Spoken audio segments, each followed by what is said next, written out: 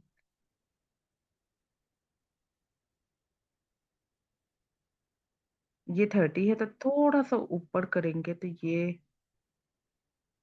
हमें 30 नहीं चाहिए, हमें जरा थोड़ा सा 32 तक चाहिए, तो हम यहाँ पर ले जाएंगे, ठीक है?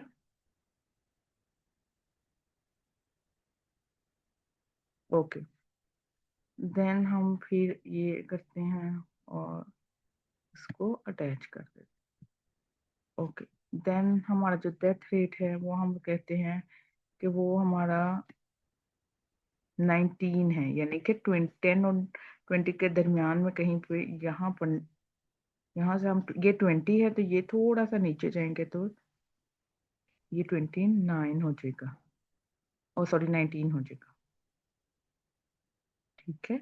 ओके, तो ये हमारा डेथ रेट हो गया जापान का। ये अब हम मल्टीपल बार चार्ट बना रहे हैं, इसके लिए जापान का बनाया। अब हम इंडिया का ऐसे ही देख लेते हैं। इंडिया का 33 और 14 है।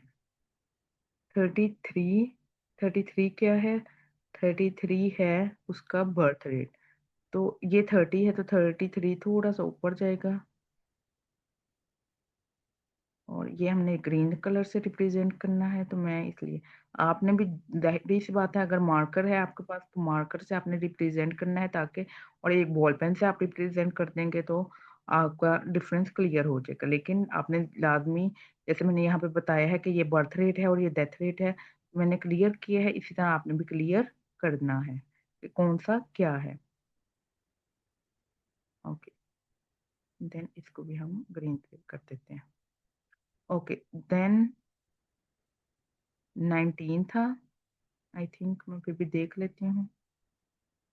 14, सॉरी 14, डेथ रेट 14 है इंडिया का। ओके, तो 14 कहाँ पर आएगा? 10 ये है, तो 10 और 20 के दरमियान में 15 आएगा, लेकिन हमने फिर 14 पे जाना है तो 14 थोड़ा सा 15 से नीचे आएगा, दरमियान से थोड़ा सा नीचे, तो ये हमने ग्रीन ब्लू से रिप्रेजेंट कर दिया, ठीक है? फिर अब हम देखते हैं जर्मनी का हमारे पास डाटा क्या दिया हुआ है। जर्मनी का दिया हुआ है 16 एंड 10। 16 मतलब कि यहाँ पर ये 15 है, दरमियान 15 हुआ तो 15 से थोड़ा सा ऊपर 16 हो जाएगा, और इसको हमने ग्रीन से रिप्रेजेंट करना है, तो मैं इधर ग्रीन लाइन लगाती हूँ। और इसी तरह,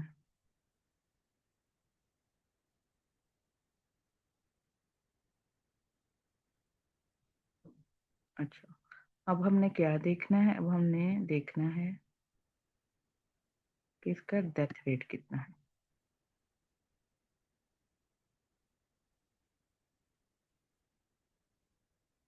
डेथ रेट है 10। 10 हमने लिखा हुआ है तो 10 तो हम वैसे ही रख लेंगे। 10 ये है तकरीबन, ये, तो 10 हमने ले लिया। अच्छा, अब हम देख सकते हैं क्या है इजिप्ट का। ठीक है, इजिप्ट का है 44 एंड 24। 44 मतलब कि यहाँ से हमने 44, 40 और 50 के दरमियान में 45 आएगा, तो 45 से थोड़ा सा नीचे दरमियान से, तो यहाँ पे मैं कहती हूँ तकरीबन हमारा जो है आपने याद से जिस जिस कलर को हाईलाइट किया है कि ये वाला उस चीज को प्रेजेंट करेगा, आपने वही कलर पूरे क्वेश्चन में मेंटेन रखना है और याद से उसी चीज को फॉलो करना है, ठीक है। अच्छा, अब आप इंसर्ट शेप्स कर, और ये अगर 44 एंड 24, ओके, तो 24 तकरीबन हम कहते हैं यहाँ पर है 24, तो ये 24 लगा दिया। और ये अब हम इसको यूं कर देते हैं, 20 और 30 के दरमियान में 25 आएगा, और 25 से थोड़ा सा नीचे 24, ठीक है। ये ग्रीन कलर का हमें करना है, और ये भी हमने ग्रीन कलर की हाईलाइट कर देनी, ठीक है। अच्छा, अब हम देखते हैं ऑस्ट्रेलिया का 2020 हमें दिया हुआ है, सामने नजर आ रहा है, हमने लिखा हुआ 2020 ये है, 20 और 20 यहाँ पर आ जाए, ठीक है।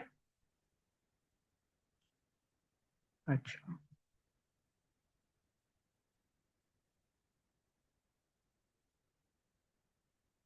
होपफुली आपको समझ आ रहा है। और जो 9 है वो 10 से नीचे जाएगा, जाहिर सी बात है।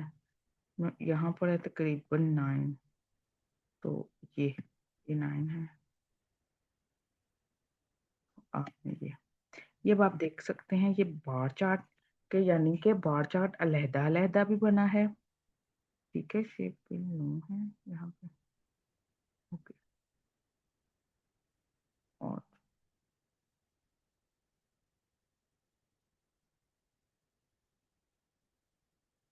ओके, अच्छा, ये अब आप देख सकते हैं, आपका जो बार चार्ट बना है वो दो शोज कर रहा है, कि यानी कि ये एक ग्रीन कलर और एक ब्लू कलर। अगर आप देख सकें, जैसे कि मैं आपको दिखा भी देती हूँ, कि ये जो ग्रीन कलर है वो आप हर एक में देख सकते हैं कि वो ग्रीन कलर बर्थ रेट को शो कर रहा है। आपने भी ऐसे ही दिखाना है, ठीक है। हर एक क्वेश्चन में, हर क्वेश्चन, हर एक को दिखाना है कि ये देखिए ये ग्रीन, ये याद से आपने बताते रहना है, आपने ऐसे मार्क नहीं करना। ये मैं जस्ट आपको समझाने के लिए मार्क कर रही हूँ, क्या कि ये हर चीज आपको ग्रीन कलर में, बर्थ रेट आपका हर जो है वो ग्रीन कलर में नजर आ रहा है।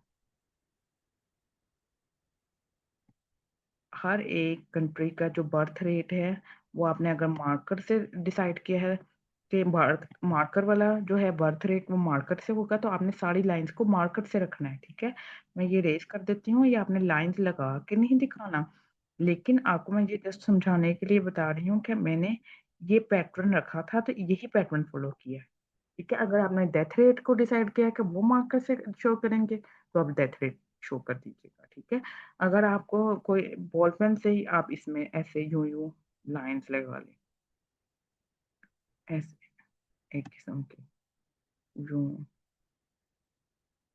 और आपने फिर बता देना है कि बर्थ रेट को मैंने ये लाइंस के साथ रिप्रेजेंट किया, ठीक है। ये अब आपके ऊपर है कि आप किस तरह डिफरेंस क्रिएट कर देते हैं कि एग्जामिनर को पता चल जाए कि आपका बर्थ रेट वाला कौन सा है चार्ट, और आपका जो डेथ रेट वाला है वो कौन सा है, ठीक है। इसके अलावा अगर कोई क्वेश्चन हो तो आप मेरे से कमेंट सेक्शन में पूछ सकते हैं। आज के लिए इतना ही रखते हैं। आपने अब इसमें सीखा कि सिंपल बार चार्ट और अगर मल्टीपल बार चार्ट आ जाए तो आपने उसको कैसे अटेम्प्ट करना है, ठीक है। आज के लिए इतना ही। अगर इसके अलावा कुछ भी पूछना हो तो आप नीचे कमेंट सेक्शन में पूछ सकते हैं। जज़ाकल्लाह, अल्लाह हाफिज।